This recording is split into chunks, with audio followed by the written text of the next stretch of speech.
Alright, I don't know where I'm going with this video, but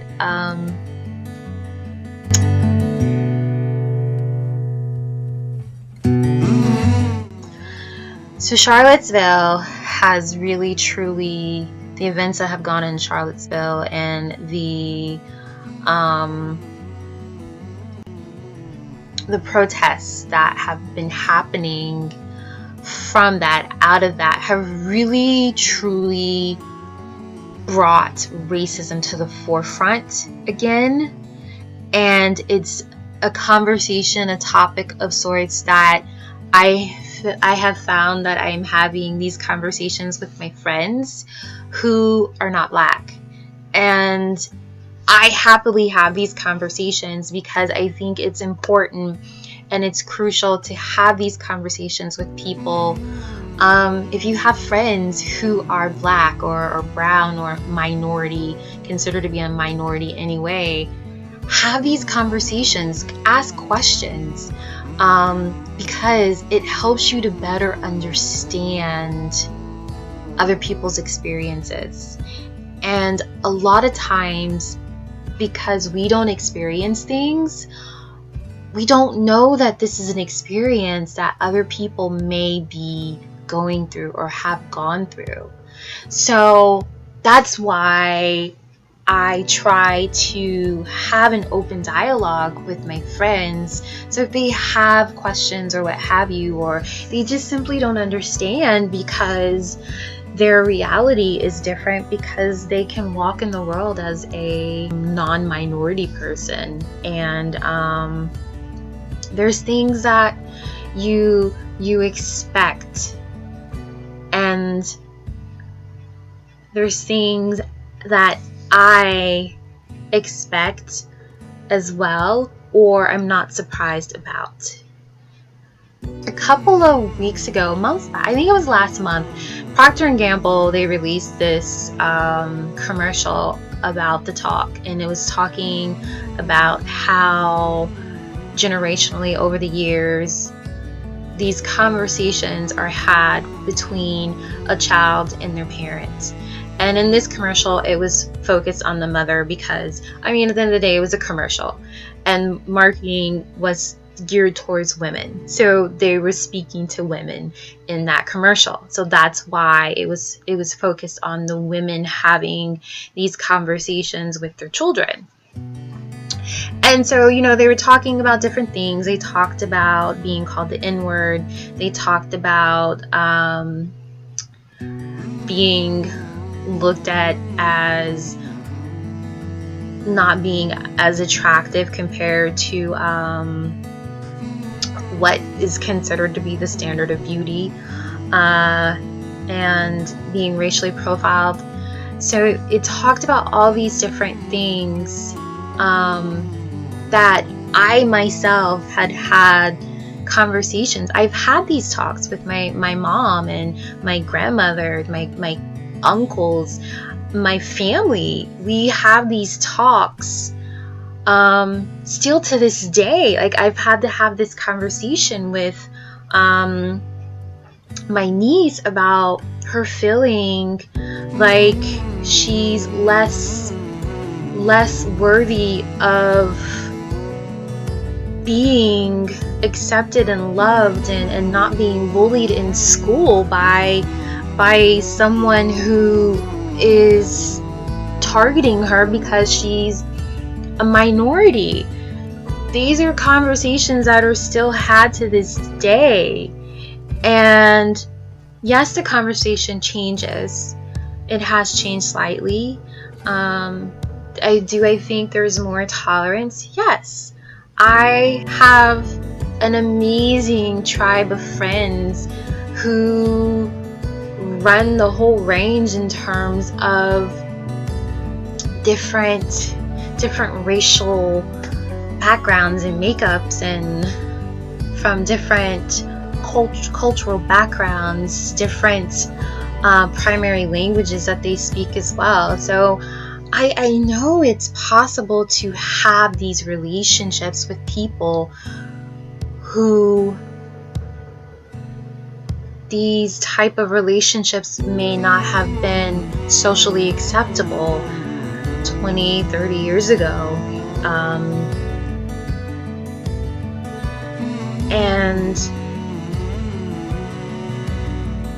I don't know. So what is my point here today, right? What is my point here today? My point here today is we need to start having conversations that may be uncomfortable. We may have to just sit in that uncomfortability of the fact that this exists. It exists. Saying it doesn't exist and expecting people to get over it doesn't make it go away. It doesn't make it go away. What happens is, because we never acknowledge it, it never gets fixed, and it just festers, and it just rots away, and it's always there. It's this underlying thing that we refuse to acknowledge. So until we acknowledge it, we can't fix it. So it's so important to have these conversations, and for people to share their experiences, and for people who feel in their heart of hearts that this is wrong, that there's no reason for racism to exist. If you feel that this is a wrong way to exist in this world, you have to stand up against it. You have to speak out, because without your voice,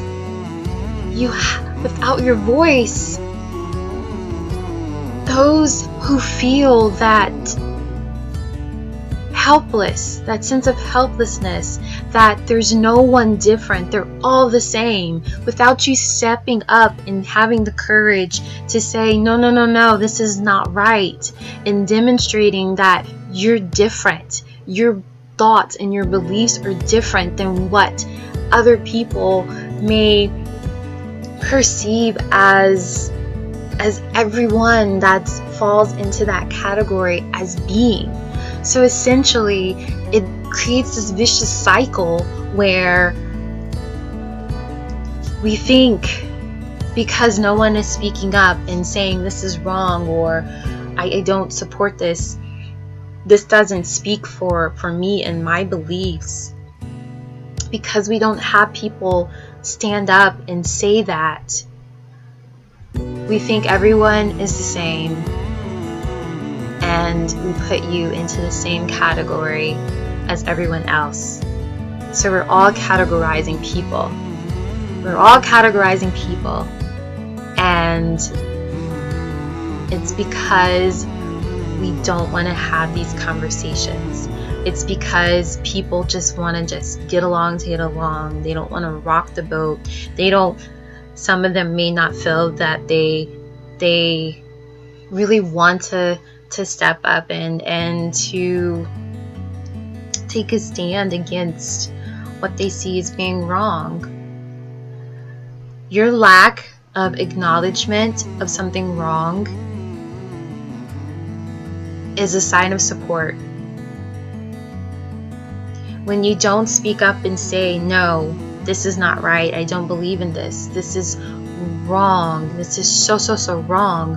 When you don't speak up for things that you don't feel align with your belief system, how will people know what you stand for? So we have to go back to standing up and speaking forth what we stand for. Have the courage to stand up and say this is wrong. We need more people to stand up and say this is wrong, I don't believe in this. No. Have the courage. That's what we need these days. We need people to have the courage to say no.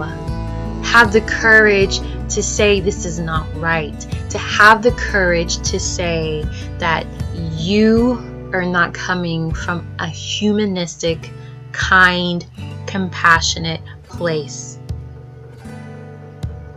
You're wrong.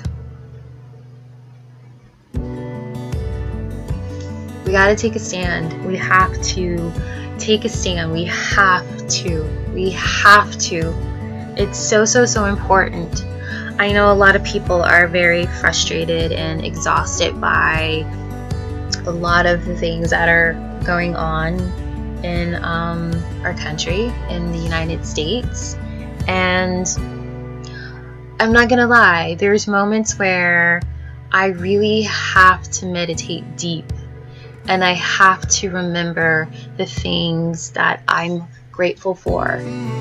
And I have to remember that there are good people in the world, and to remember the good people when the bad people are seemingly have the power and the control, to remember that the good people are still there.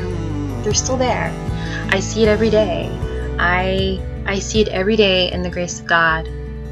I see it every single day.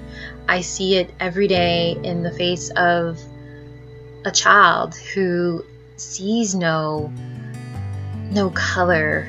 They just see a human and the opportunity to explore their world. I see it in people that have the courage to have friends that look different than them. I see it every day in those that have the courage to say, I might not understand your choices or why you choose what you choose, but I'm gonna stand with you in love and support you because that's the right thing to do. I see it every day with people who accept those who may identify differently in terms of their sexual orientation. They don't really care. I mean, long as love is love. Love is love. So, yeah, I know this may be a little rambly here. Hopefully not too rambly.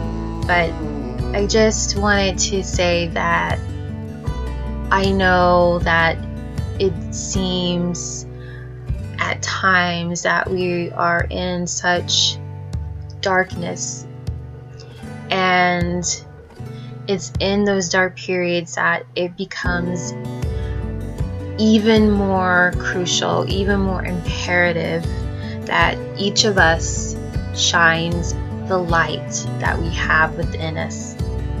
It's even more crucial for us to shine our lights, because if everyone taps into their lights of love, kindness, and compassion, it will illuminate for those to see that may be having a hard time seeing the goodness that still exists in this world during such dark times, seemingly, of such horrendous acts of